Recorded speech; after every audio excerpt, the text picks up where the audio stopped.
where I stand right now, in the year 732 CE. And King Offa of Mercia, an English king, in the year 756, or possibly some time after that, minted a coin with the formula Muhammad Rasulullah on it. Muhammad, the messenger of God. About 120 years after Prophet's death. An English king. This is the first gold coin ever to have been minted by an English king. Romans, of course, were minting gold coins in this country, but this is the first example ever of an English king minting a gold coin in England. In England, a place called Mercia. You know Offa? King Offa? Does anyone know about him in the audience? Does anyone know about Offa's dying? Okay, King Offa was ruling some part of England in the year 756 CE, and he governed as long as, or as for as late as 796 CE. So almost, is that 50 years? Yes, almost 50 years. And he minted this coin with the formula Muhammad Rasulullah on it. So, Prophet of Islam, what he promised was fulfilled to the letter. Now, what happened after this empire came about? The question is not how it came about, which we can deal with in the Q&A. The question is, what happened in the aftermath? When these people took this land, the largest chunk of land ever governed by one group of people, believing in one thing, what happened after this? How did they treat the other? When they came to dominate these people, the Jews and the Christians and the Zoroastrians and even the atheists, some of those people didn't believe in God, and the pagans, what did they do with them? This is the point I will address tonight very quickly under the title of Convivencia under Islam. Convivencia was a term coined by a Spanish Arabist in the early 20th century.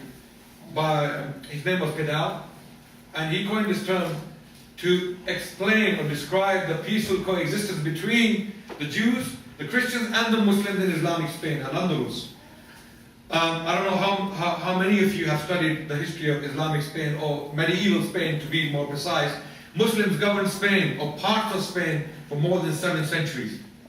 Muslims landed in Spain in the year 711 CE, and they left that land as a political power in 1492 CE, the very year when Columbus landed in America. Not discovered it, because it was already discovered. There were people in America already living, the Native Americans. So he didn't quite discover it, he landed on it.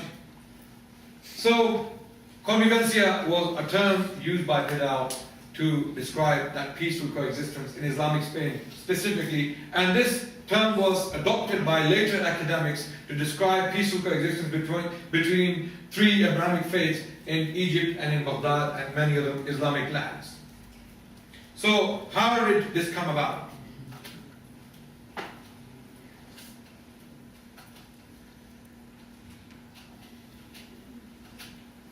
Prophet Muhammad, when he was alive, in the year 9 Hijri, just a year before his death, he became the sole ruler of the Arabian Peninsula. He was the most powerful man in the Arabian Peninsula, and through his message, he was able to unite the bitterly divided Arabian tribes under the hegemony of his state in Medina. Now was the time to establish treaties with those who did not follow him, or those who did not agree with his religion. Did he force this religion down people's throat? That's the question. No.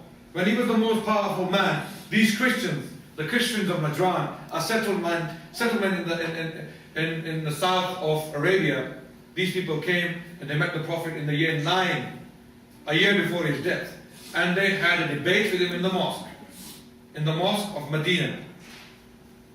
And having debated the Prophet, they refused to accept his message.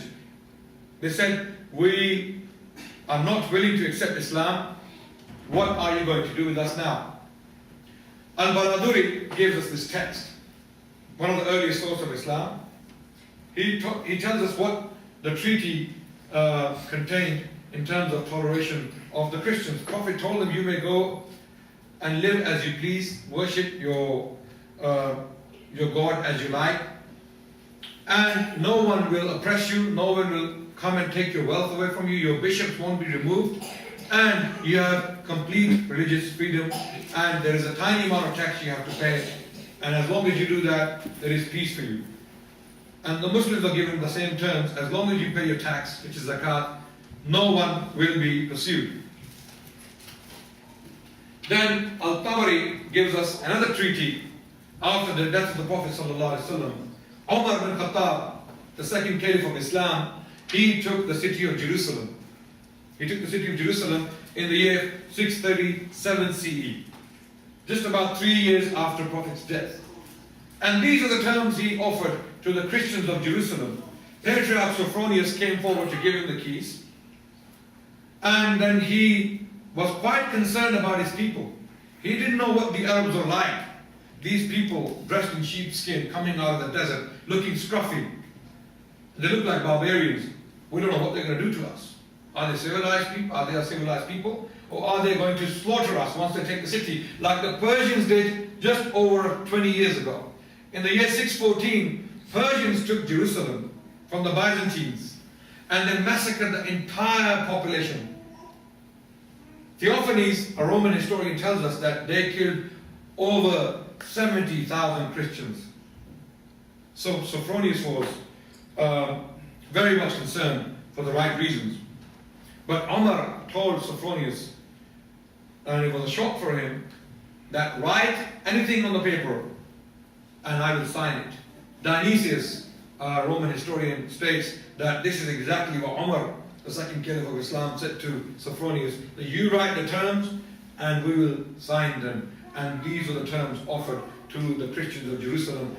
Absolute religious freedom. You may live as you like. Nothing will be changed in terms of your status and your life. Now this behavior was consistent.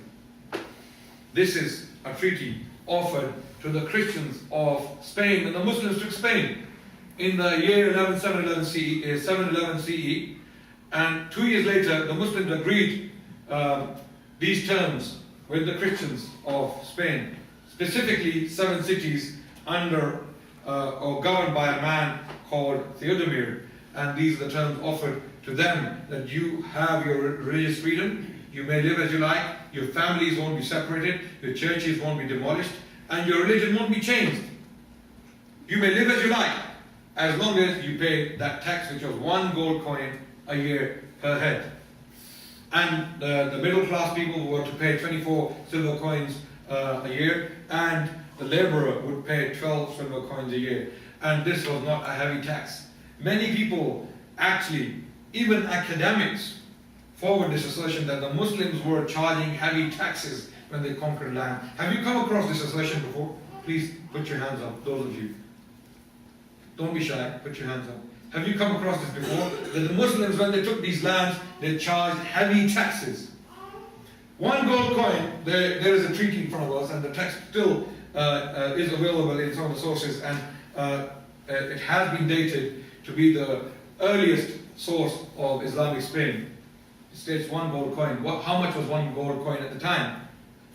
Today, if we were to, according to one of the earliest sources of Islam, Al-Bukhari, one could buy a lamb or a sheep for 1 dinar, which was 1 gold coin at that time.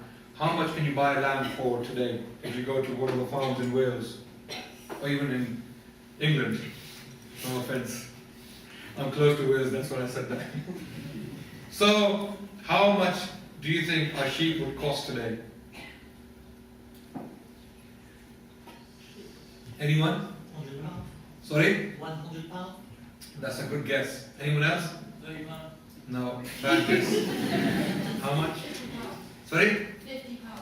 That's a clever guess. Right in the middle, yes. 80. About 50 to 60 quid, you can buy a sheep. And guess how much the value of gold is today? That 1 dinar, which I possess, some of them I do collect. As it was mentioned in my introduction that I'm a numismatician, I do collect some of these coins. Unfortunately, if I remember that way to talk about this, I would have brought some of them with me so that you could look at them. 1 gold coin could buy a sheep in the Prophet's time. And today, the value of that coin, gold, in itself is about 70 to 80 pounds. So the value hasn't changed much, the value of gold from the time of the Prophet to this day. It keeps fluctuating, we know that, we know because of the inflation and all of other things, other factors involved, but it hasn't changed drastically. So this was the amount they had to pay at the time. It wasn't heavy at all. So what did the Christians say about this treatment? Now, a question comes to your mind. It would come to your mind that, okay, those 3 treaties you put up there, they are fascinating, amazing pieces of text. Were they ever practically implemented? Did they work? Were the Muslims good to their neighbors or the other? So for that, to establish that point, we go to the other. We go to the Christians and the Jews and see what they have to say about the Muslim treatment towards them. Instead of going to the Muslims or Muslim sources, because you could easily object. The Muslims are biased. They would obviously give a good record for themselves. So let's go to the Christians. What we find in the Christian chronicles written in Christian lands, most of them. Bernard the Wise visited Jerusalem in the year 869 CE. He said, there is so much peace in this city that if you were to leave your luggage in one place and return after a while, you would find your luggage unmolested. This is in the 9th century, almost two centuries later. Those treaties were offered to the non-Muslims 2 centuries earlier, or 2 centuries prior to the visit of Bernard the Wise. Same time, Patriarch Theodosius of Jerusalem, the Patriarch of Jerusalem, the main man, the main Christian guy, equivalent of Archbishop of Canterbury in Jerusalem, had to say this about the Muslims. The Saracens show us great goodwill. They allow us to build our churches and to observe our own customs without hindrance. And this was stated in a letter written to his friend in Constantinople, who was the Patriarch of Constantinople. So this letter wasn't written to a Muslim to appease them, it was written to a Christian. And he stated this. Then Michael the Elder, writing in the 12th century, copying one of the earlier Byzantine sources, Dionysius, he states that when the lands submitted to the Arabs, they allowed the Christians to have their churches with their denominations. They didn't force people to follow one way or the other. They allowed them to continue in status quo. And then, 690s, when the early Islamic conquest was still taking place, in the reign of Muawiyah radiallahu anhu, one of the companions of Prophet Muhammad, when he was governing, John Bar Pinkaye, writing in Syria, a Christian, wrote in the Greek language, stated, the peace throughout the world was such that we have never heard of something like this. So he's talking about the peace Muslims brought with them. Now, to understand what John is talking about here, you must study the Byzantine history. When the Byzantines were governing this land before the Muslims took it, what was happening in these lands? There were 2 groups of Christians. Byzantines were the Chalcedonians. They followed one particular set of Christianity, one particular understanding of Christianity. And there were the Orthodox Syrian Christians. And they were heavily persecuted by the rulers, who were the Byzantines, because of their difference with them. So now the Muslims come to power and they say to the Byzantines that you may live as you like, practice your religion as you like, and leave the Orthodox Christians alone, and let them live as they want to live. This is exactly what happened in Egypt. John of Nicaea, which I don't have him on the slides. John of Nicaea, another chronicler writing about the conquest, or the Muslim conquest of Egypt, he stated that when the Muslims came to Egypt under the leadership of Amr bin As, the same man who went to get the Muslims from Abyssinia, now he's conquering lands for the Muslims. When he went to Egypt, the Christians, the Coptic Christians, they joined the ranks of the Muslims to fight against their Christian brothers, the Romans. Shockingly. Have you ever heard that the subdued, or the people who were conquered, are joining the conqueror? Have you ever heard about that? Not few individuals here and there because of the money they were paid. In masses. These people came out in masses and they joined the Muslims against the Romans. And today again, we have the Christians joining the ranks of Muslims in Egypt to remove Mr. Mubarak.